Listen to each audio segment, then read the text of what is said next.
আসসালামু আলাইকুম। আসসালাম ভাই। বড় ভাই কেমন আছেন? আছি আলহামদুলিল্লাহ ভালো। আপনাদের ভালো দোয়ায়। আছেন না? আমরা আজকে দিনের বেলা চট্টগ্রাম থেকে ঢাকার উদ্দেশ্যে রওনা দিয়ে চলে আসছি। এখন আছি গরিবপুর স্টেশনে ঢুকবো। এটা হলো আমিরাবাদের রোডের মাথা।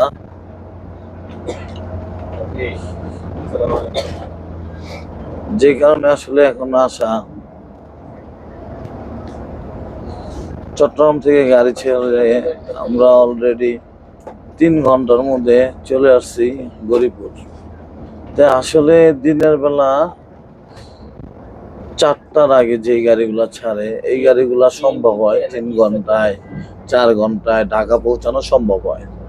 তো অনেক অবশ্যই। যাত্রী আছে ওনারা আসলে ওই যে 3 ঘন্টা 4 ঘন্টা ওনাদের মেমোরিতে এটা সেভ হয়ে থাকে যে হুম। গাড়ি তুলছি চিটাং এখান থেকে বা দামপাড়া থেকে গাড়ি তুলছি 4 ঘন্টা আমাদেরকে ঢাকা নিয়ে যাবে, কিন্তু আসলে আমরা 4টার পরে যে গাড়িগুলো ছাড়ে এগুলো আমরা আসলে পারি না। কেন সম্ভব না। পারি না? 4টার পরে এই যে এরকম দুনিয়া ট্রাক, কাভার ভ্যান, লরি, প্রচুর গাড়ি বের হয়ে যায় রাস্তার মধ্যে, প্রচুর গাড়ি থাকে। যে কারণে আমার মাইল মিটার 40-এর বেশি, 40-45, মানে ওনাদের একটা গতি আছে 40-45-50। তো সেই গতিটাই ওনাদের পিছনে পিছনে আমাদের রাস্তা। তো আমাদের সময় লেগে যায় 6 ঘন্টা 7 ঘন্টা। আপনি চিটাং থেকে ঢাকা আসতে 6 ঘন্টা 7 ঘন্টা লেগে যায় আব্দুল্লাহপুর পর্যন্ত যায় যাত্রী নামায় দিয়ে আসতে। চলো, তো যখন আব্দুল্লাহপুরে আমাদের 6-7 ঘন্টা লেগে যায় তখন অনেক যাত্রী আমাদের সাথে খুবই বাজে ব্যবহার করে, যেটা আমরা আসলে যাত্রীর থেকে আশাবাদী ছিলাম না যে ওনারা আমাদের সাথে এরকম করে।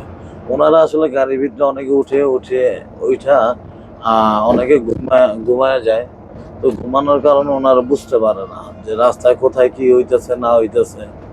তো একটা ড্রাইভারকে যখন নামার সময় সারাটা রাস্তা এত কষ্ট করে ড্রাইভারটা গাড়ি চালায় আসে, তখন যখন নামার সময় বাজে কথা বলা যায় ড্রাইভারটার মনের অবস্থাটা কি হয় কখনো একটা যাত্রী চিন্তা করে না। তো এই জন্যই আসলে এই কথাগুলো বলা। যেরকম আজকে আমার মোখলেস ভাই চট্টগ্রাম থেকে গাড়িটা ছেড়ে আসছে। আমার ভাই আসলো গাড়িটা চালায় সুন্দর, দিনের বেলা তেমন ট্রাকের চাপ নাই, কিছু নাই। তো ভাই আসলো 3 ঘন্টার মধ্যে আমরা আজকে গরিবপুর চলে আসছি। মুখরাজ ভাই আপনার থেকে কেমন লাগলো? অনেক ভালো লাগছে। আজকে আসলে রাস্তাঘাটে ট্রাক নাই, এই জন্য গাড়ি চালায় খুব ভালো লাগছে। মনে হয় যে প্রতিদিন যদি রাস্তাঘাট এরকম ভালো থাকতো তাহলে গাড়ি চালায় কোনো ক্লান্তি আসতো না। প্রতিদিন যে ট্রাকের চাপটা, আমরা আজকে শুক্রবার হওয়ার কারণে ট্রাকের চাপটা পাই নাই। খুবই লাগছে গাড়ি চালালাম। আমি যে আসলাম মনে হলো যে গাড়ি যে চালাইছি মনেই হয়নি। শরীরে কোনো মানে কোনো প্যারা নেই, রিল্যাক্স। এই হলো অবস্থা। আসলে আমাদের বাংলাদেশের ট্রাক হয়ে গেছে বেশি। এত ট্রাকের মাঝখানে গাড়ি চালানো খুব কষ্টসাধ্য হয়ে গেছে। রাস্তা যদি 6 লেন হইতো তাহলে আবার মোটামুটি অনেকটা ভালো হইতো। দোয়া করি বাংলাদেশের উন্নয়ন হোক আরো, কবে জানি 6 লেন হয়, ততদিনের অপেক্ষায় আছি আর কি আমরা।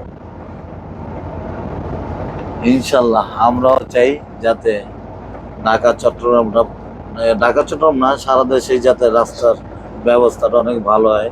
হ্যাঁ। 8 লাইন 10 লাইন 6 লাইনের রাস্তা হয়, এবং ট্রাকের জন্য যদি 2টা লাইন করে দেওয়া হয়, বড় গাড়ির জন্য 2টা লাইন করে দেওয়া হয়, আমাদের অনেকটা ভালো হয়, সুবিধা হয়। সবাই ভালো থাকবেন, সুস্থ থাকবেন। আসসালামু আলাইকুম।